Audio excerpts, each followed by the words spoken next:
Водата е изворът на живота. В нея възникват първите живи организми, най-малките бактерии, които в последствие отделят кислород в атмосферата.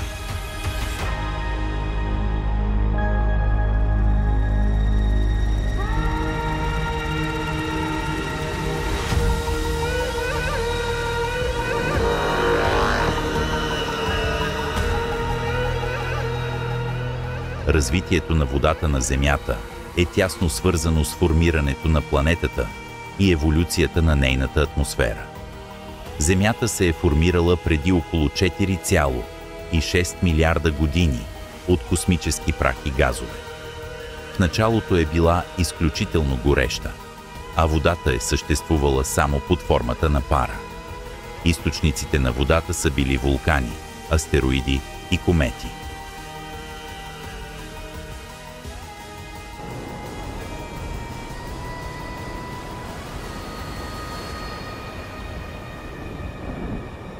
С времето Земята започнала да се охлажда, което позволило водната пара да кондензира и да падне под формата на дъжд.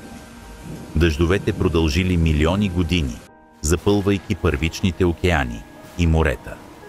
Водата започнала да разтваря минерали от скалите, създавайки първичен химичен състав на океаните.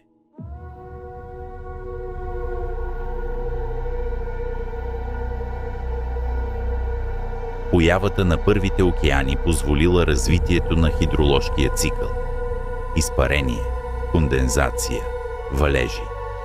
Водата взаимодействала с атмосферата, което довело до химични промени, например формирането на кислород с помощта на ранни бактерии – цианобактериите.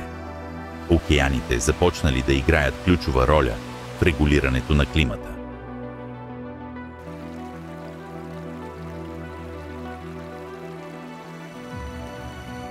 Днес 71% от земната повърхност е покрита с вода, като 97% от нея е солена. Само 3% е прясна вода, но голяма част от нея е заключена в ледниците. Климатичните промени влияят върху водните запаси. Топенето на ледниците, засушаването и промяната на океанските течения ще оформят бъдещето на водата на Земята. Пророчицата Баба Ванга предсказва: всичкото скрито злато ще излезе на повърхността на Земята, но ще се скрие водата. Така е определено.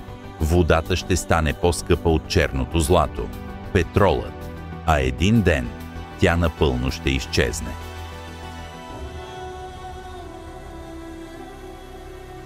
Но за да не позволим това да се случи, трябва да осъзнаем важността на водата не само за човечеството, но и за всички живи организми. Водата е жизнено важна за всички живи организми, тъй като участва в основните биологични процеси. Тя съставлява около 70% от тялото на повечето организми. Тя е средата, в която протичат всички биохимични реакции в клетките.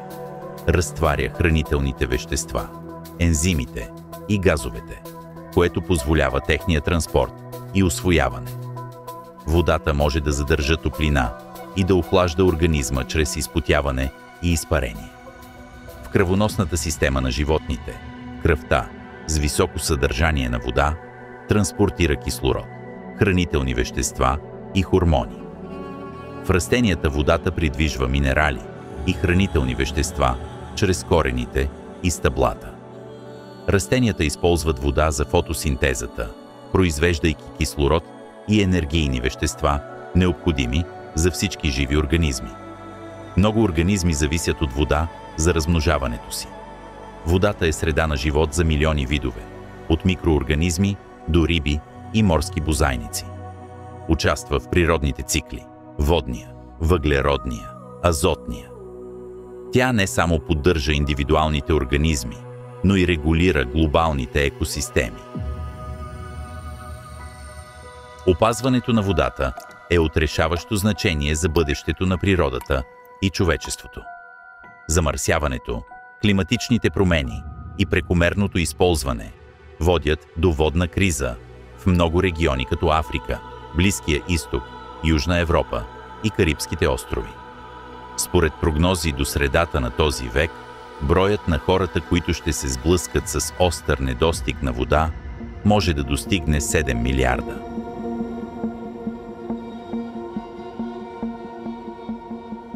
Някои от ключовите начини за защита и ефективно управление на водните ресурси са намаляване на замърсяването, икономия на питейната вода в домакинството, селското стопанство и индустрията, опазване на водните екосистеми, въвеждане на строги екологични закони и създаване на глобални програми за опазване на водата, като инициативите на Организацията на Обединените нации за чиста вода.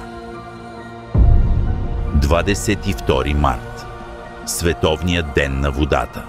Той е създаден преди 32 години с цел да повиши осведомеността за значението на чистата вода.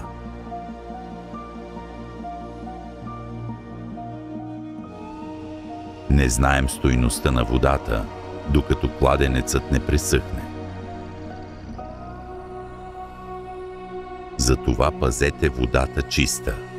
Бъдете отговорни.